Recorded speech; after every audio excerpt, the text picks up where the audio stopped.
Welcome to the Women in Ministry Leadership Podcast, powered by the King's University.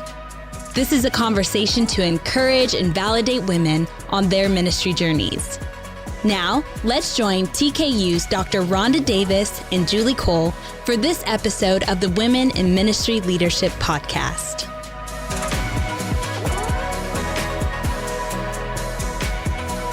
Okay, well, we're so happy to have Crystal Martin with us today. And I just want to read a little bit about Crystal and what she's doing right now and why she's joining us. And she serves as the National Director of the Assemblies of God Network of Women Ministers. And that is a professional organization mobilizing women to fulfill their ministry call. She's passionate about advocating for, collaborating with, and training women ministers, and believes the image of God is best reflected and the Church of Jesus Christ is healthiest when both men and women are empowered to fulfill their call at every level of ministerial leadership. I couldn't agree more, right? So in addition to serving with the network, she has served with Chi Alpha Campus Ministries for over 20 years. And she presently serves as the director of Chi Alpha Missions, coordinating Chi Alpha's cross-cultural initiatives, including global missions. So has a real heart for the world and cross-cultural ministry. The phrase that's been coined by Crystal is give a year and pray about a lifetime, giving students opportunities to experiment with God's call on their life and what he might have for them in the future. So, Crystal, you have said yes to God in multiple ways. And so we are so happy to have you with us here today. I'm thrilled to be here. Yes. I'm going to chime in and say I met Crystal on a trip that we recently took to Egypt, where we were studying the desert mothers and fathers. And Crystal came to dinner the first night, and I heard her chatting, and I thought, I have to know this lady. She's so full of life and vision, and her passion matched so closely to mine. Yes. So, Crystal, I'm going to start with a question that we ask a lot of our guests, and that is, how did you get here? Did you always dream of being a director of women ministry leadership in a denomination, or was it an unlikely path that you followed to this place? Wow. Thank you, Julie. We did have such a fun time in Egypt. I wish we had time to tell our camel stories. Yes, that sounds like a really good one. We have secrets. I need to see it's pictures. What happens in Egypt stays in Egypt. That's kind of a thing. Some things need to. Some things definitely need to. We'll just leave it at that. No, what a great question. Was it an unlikely journey? In some ways, yes. In some ways, no. My parents are pastors. So in that sense, ministry was modeled to me as a child. I saw it. And speaking of the network of women ministers, my mom was a strong woman leader of her time. She, at that point, the title of pastor's wife was just what you got. So it's like, you get what you get and you don't throw a fit. And that's kind of what my mom did. But with that title of pastor's wife, I saw her step up in very prophetic ways throughout my childhood. And I'd say my parents led, if I can use this word, very egalitarian. I watched them in the home and in ministry, just really leading side by side. So I definitely had that model. But I thought I went to the University of Arizona secular school. I thought I'd get a teaching degree, and I kind of was pursuing becoming a principal. I think I had leadership in my heart from the time I was a young woman, and saw that as a way for me to just kind of walk through those steps. So it wasn't until I had been married a couple of years that the Lord began to speak to both my husband and I. My husband at that point was a Chi Alpha campus minister. So you'll see how all these titles come together. Yeah. So it's like I married a minister, I had minister parents, and I decided I was going to be a teacher. But, who knows? I guess that wasn't what the Lord had. So my husband was the minister. I was teaching school. And at a very young age, I did have one of those otherworldly calls. Now, I talk to young men and women often about call. And You quoted, I often say, give a year and pray about a lifetime. The Mormons are giving 2 years. We're giving excuses. You can hear me say that all often. I have friends that have been in ministry for years and say, hey, I just volunteered. But for me, it was a very otherworldly call where I was planning a global mission trip into North Africa. And the Lord spoke to me as a young woman, and the word he gave me is, I'm calling you to lead this generation to the nations. Wow. I had not seen anybody model a mobilization call. Not only am I supposed to go to the nations, but I'm called to call the generation to go with me. And at a young age, it felt really, really big. I felt like the Lord was going to use Chi Alpha significantly. We have 20,000 college students. What if every college student gave a year of missionary service and prayed about a lifetime? We have teachers and lawyers and doctors. And at that point, missions was thought of something that you had to have an otherworldly call, like you had to have an angel that said, go to Africa, or, it wasn't for you. And so I felt like the Lord was calling me to almost demystify the call. Wow. The Great Commission is for all of us. And at a young age, I knew God was calling me to use my voice, to use my heart, and to use my passion to get this generation to the nations. So I think in that sense, when you ask me, how did you get here? Those were my early ways. Now, specifically, that was how I got into the Chi Alpha lead this generation to the nations. And just quickly, I could say, man, we started with taking a few mission trips, and now Chi Alpha is the number one pipeline to Assemblies of God World Missions. They're our partner because we're both affiliated with the Assemblies of God. And so, man, we have doctors and lawyers and nurses just stepping up and saying, now I'm going to go either use my profession in southern Iraq or disciple people in India. So, I mean, it's just been really exciting to see fulfillment of call. And so I have a strong belief that God puts big calls in the bellies of young people. Mm-hmm. And so that brought me to this table today. Secondly, what brought me to this table today is I had this big call, this otherworldly experience. And, I felt like David, lead this generation, felt big. Mm-hmm. But because I worked with my husband, who was also a minister and had a very similar call, at a young age, I also started feeling the term I coin is genderized. Huh. Wow, Scott, here's your desk. Here's your nameplate. Here's your job. Crystal, great. I'm glad you're here. He needs somebody to keep his calendar. And I would walk into a setting and be like, oh, I'm terrible at keeping calendars. I have a visionary leadership. I was going to be a principal. I did not lay that down to keep my husband's calendar.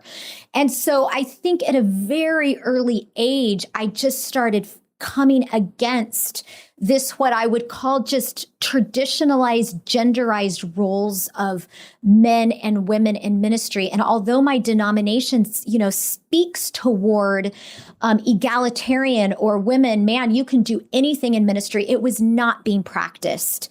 So we have very few female lead pastors in my movement. There was this concept is you need to marry a pastor or, so many of these traditional ideas of how women did ministry were still very prevalent. And I just started hitting up against them at a young age. And so I think what brings me to this table of the network of women ministers is Jesus, help us eliminate some of this genderization so we can lead by gifts, not gender. Mm-hmm. And that's really, I think especially as Pentecostals who are very gift focused, and as ministers, it's like we're Pentecostals who are gift focused, not gender focused, and we're also contextualizing to our generation, which is, we have a female vice president, and so really paving a new path for young women ministers, I think I'm passionate about, and I've lived it myself. So I think that's another way that brings me to the table of specifically the network of women ministers. Yeah, when you were kind of talking about you were bumping up against this genderized look at things, which is a really interesting point. How did you work through that to be able then to now, bumping up against that is different than mobilizing people to, to make change and to grow the kingdom. So how did you get from in between those things? How did God use that experience to bring redemption for those women?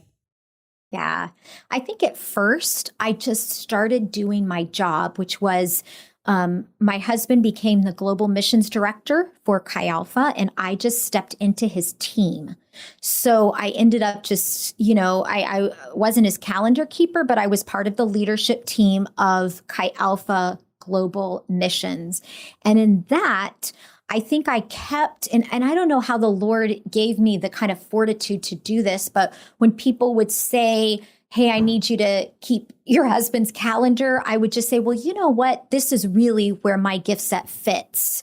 And so I felt like I learned to self-advocate, and I don't even know if I knew I was doing that. Mm-hmm. But even as a young woman, I kind of knew that when I was at a leadership table, I mean, this might sound funny, but I'm not going to go get everyone's coffee. Just like standing up, it was like this little secret protest so I didn't stand up and say, no, I won't get your coffee. But like somebody would be like, oh, we need coffee. Oh, who's going to get it? Or do you know what I'm saying? So I think I had this like very much secret protest where I didn't stand up and say, no, I won't, or how dare you? But as a young woman, I also internally refused. And even as a missionary, I was the first to carve out and say to my husband, hey, I'm laying down a teaching profession, which is very little money, but at least it's money. So I'm not going to do this as a volunteer. So I began to kind of really self-advocate for financing, for title. Hey, you're the national director. What's my title going to be? And I didn't realize that not everybody was doing this, but for me, it felt like the only way for me to survive in this was to self-advocate. And thankfully, in that self-advocation, it started working. And I feel like my 20-year journey, just like doing my job as a missionary, has been self-advocating for myself and then advocating for others. And just when I see injustice, saying, hey, we've got to stop doing that. That this is so, we just can't keep moving. And knowing that, I don't know about our listeners, but I work with a very large organization where change is slow. And so you have to be willing to kind of like speak up and then take the long road to make that change. So self-advocation and then other advocation, I think, has been an extremely important part of my journey. And now when I sit down with young women who are called to ministry, I will say, and I'll just say, and something I see in my movement, a genderized kind of piece, is I'll hear a young woman at 21 kind of playing with the idea of being called to ministry. Oftentimes she won't use pastor language. She'll say something like, I feel called to disciple or mentor. The guys are like, I feel called to preach, because that's the language that's been given us, right? And so when I walk with young women, part of the advocation is, hey, it sounds like you have a preaching call. You're using the word disciple or mentor. It sounds like you have a pastoral call. If that's true, use the language, step into it, and then fight for the internship. Don't become the administrative assistant.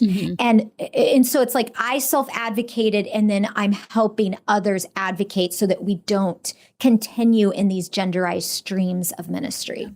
So when you self-advocate, I'm sure there are some people that say you're right, but then there's also some people that push back. How do you self-advocate without getting bitter? So for the network of women ministers, I've developed 4 core values that help us walk through this journey. We start with honor, Romans 12:6 tells us to outdo each other with honor. And so as I walk alongside my male advocates and my male allies, I want, the Romans 12, where we think of others better than ourselves. And so I do try to come in with a humble posture when I'm working with other ministry leaders, both men and women. And I try to start with a posture of honor. But our second core value is authenticity or honesty. And I do believe that honor and authenticity can live side by side. And so I am willing to tell my story even when it's hard. And I think part of this journey of what about when it bump up against something is the willingness to step out there and say things like, hey, this is really hard as a women minister. Let me talk to you about all the time that I have faced different kinds of discrimination and be heard. And I think part of the honor culture, we can't have an honor culture that suppresses honesty or we will never move forward. And so I feel like if we can move together with that honor and honesty, then I say the next core value is forgiveness. As women, most of us have had to deal with sideways energy where people have said a sexist, misogynist comment that we've had to take to Jesus. So we honor that person because they're a human being, even if they speak to us poorly. We are authentic and honest to say, hey, and now I'm not saying I always speak out. There's times you let things go, but I might speak out with a girlfriend later and say, hey, this really hurt. And I need somebody that can carry this pain with me. That's that honesty, authentic place. Third, we have to forgive. Ministry, no matter if it's because of gender, race, or just being a pastor, we are going to get wounded. Yep. And the book I read recently, I don't know if it was Ministry Pain. I'm a Cliff Note person, so forgive me for not knowing the author. But the takeaway I had is you can only lead as high as your ability to handle pain. Ooh. And so I have to say to women, you're going to experience pain in this journey. And our ability to forgive is what makes us Christian, right? That's what separates us. And so walking women through that forgiveness piece so that we our woundedness does not become a monument in our life, but our forgiveness does. And we take that. So we walk honor, authenticity, forgiveness, and then last is hope.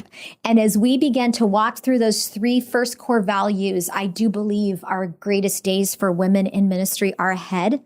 I think as a woman, I am so grateful to be a woman in leadership and a woman in ministry in 2022. Things are happening in our culture that are helping us live biblical. And I think that is where our hope lies. So I don't know if that helps, but I walk through those four categories and hopefully we come out the other side with hope.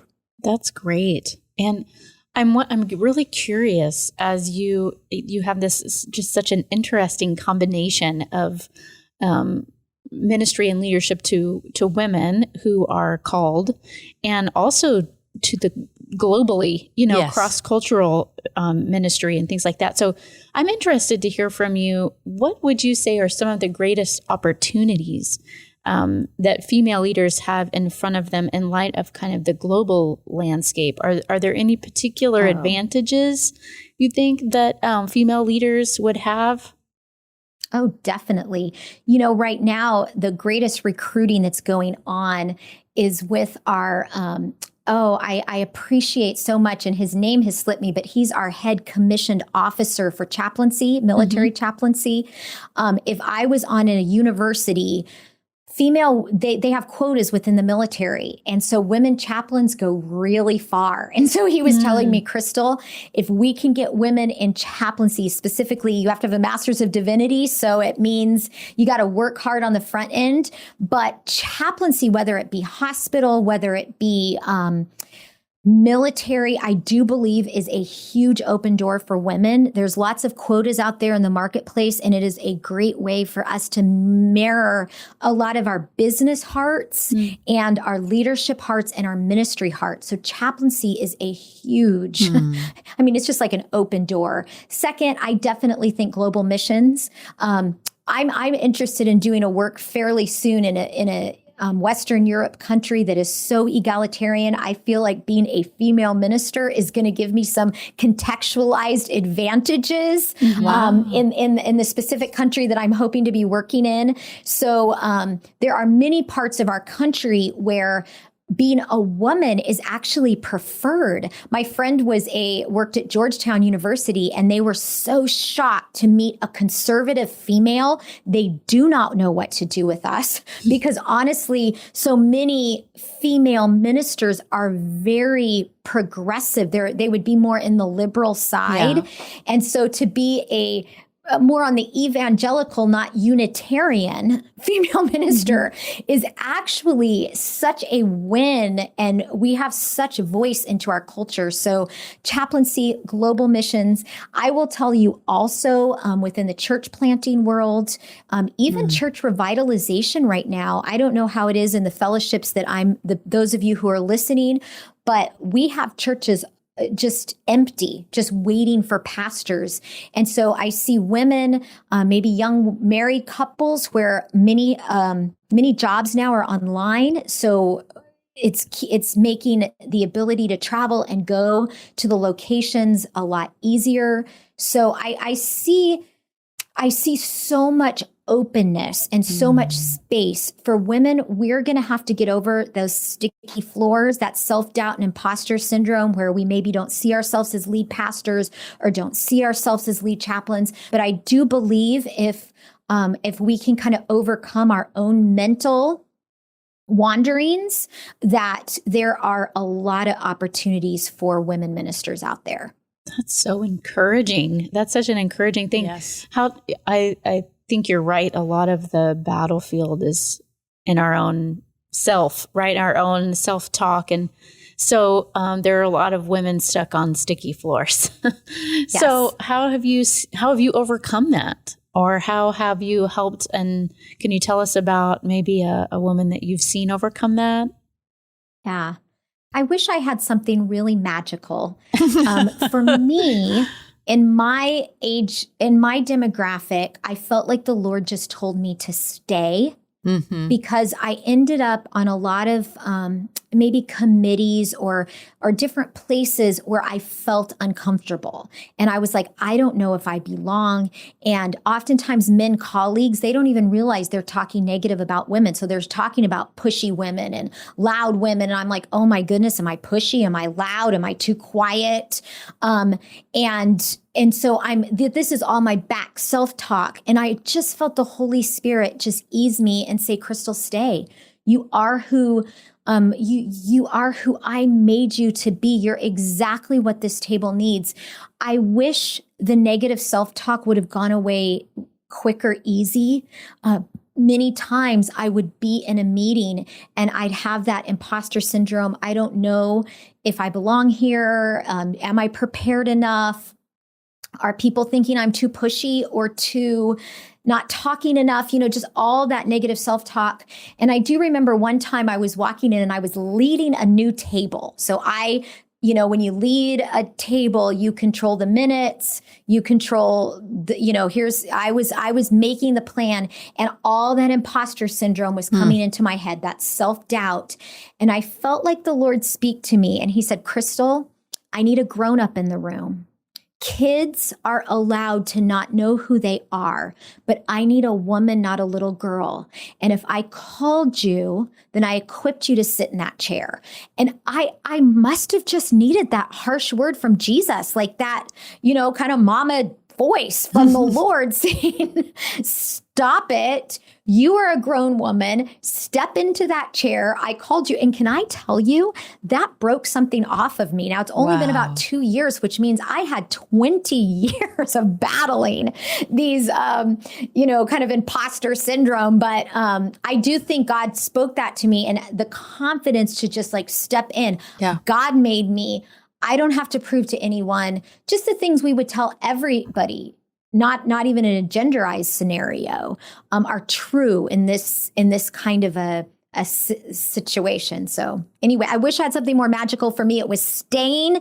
And then the Lord just spoke a word over me that broke that. And I try to speak that word over other women. You know, God made you, he created you, you bring who you are. The table needs you. The platform needs you.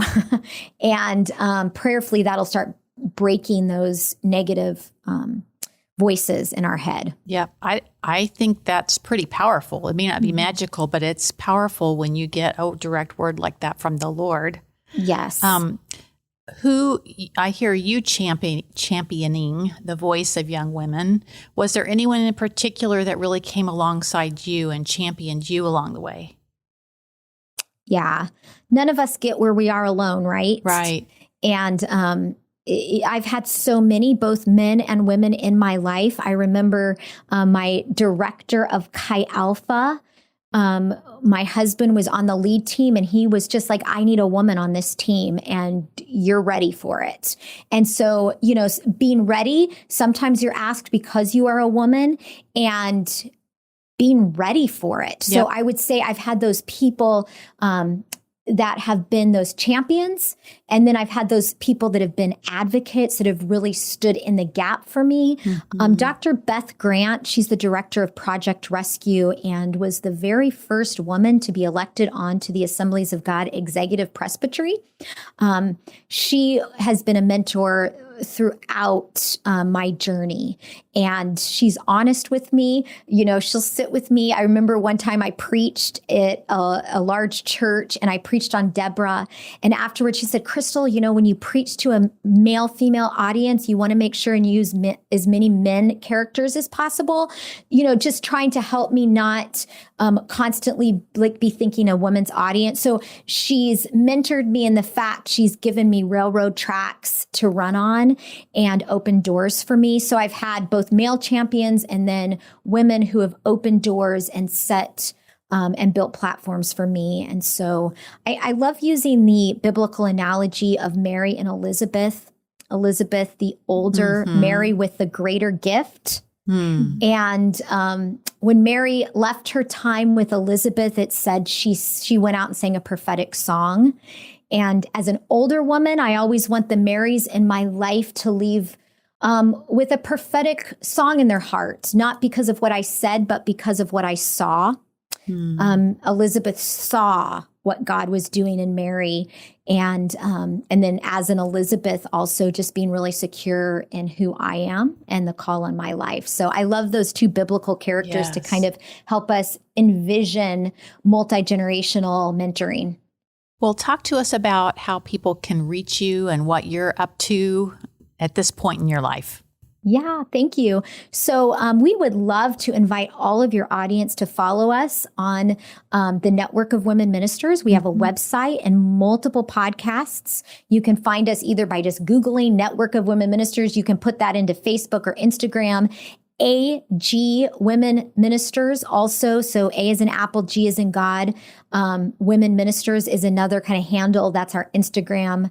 That's how you find us on Instagram and on those podcasts like Apple Podcasts. We do 2 podcasts a month where it's just kind of like us, women in different seasons of life, talking about ministry and parenting. You know, just the basic kind of things that we're all walking through. Many of us are still pioneers as women ministers. I think there's so many more opportunities. Like I said, my mom, you were either a pastor's wife or kind of a pioneer minister. You know, now we have so many options. And so many of us are pioneering new streams of ministry. And so we need each other. All research tells us that women who go together go further. So even the 3 of us today, I know we go further as we go together. Our end goal is co-ed, right? We want to work right alongside our male brothers in ministry. But women, as we champion each other, we will go further as we go together. So I'd love to invite you into any of those podcasts or resources, magazines that we have available to you. That's so great. And it's just been wonderful to chat with you, and your energy is contagious. Yeah. And I'm grateful that you said yes. I'm interested to know what's been feeding you lately. Is there something that you've been reading or paying attention to or practicing that's been especially helpful to you recently? Yeah, thanks for asking that. So Julie and I in Egypt were on a spiritual formation journey, and I am working on I'm just now on the writing phase of my doctorate of ministry. So, when you're working on a doctorate, there's a lot feeding you because you're reading a lot, you're working, fantastic professors. So I'm walking through a season of feeling extremely fed, but then doing a bit of an emphasis on spiritual formation and spiritual disciplines. I think I told Julie, she's an Enneagram person. I'm a 9-wing 8. And so basically I'm at war with myself to change the world or take a nap. At every minute, do I change the world or take a nap? That's where I live. That is quite a conflict. And so, two good options. The 8 in me wants to change the world. The 9 wants to take a nap. Okay. For those of you who know Enneagram.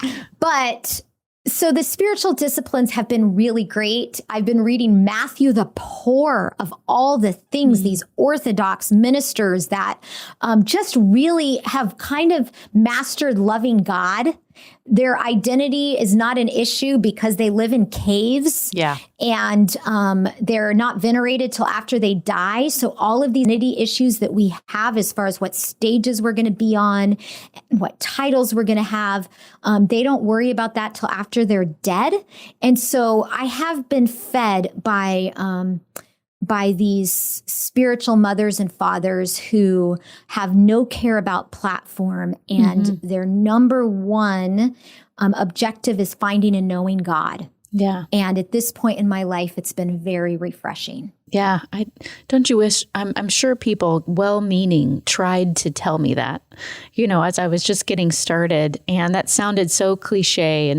But the longer that I lead and grow and live with Jesus, the more I realize there's just really something to that, right?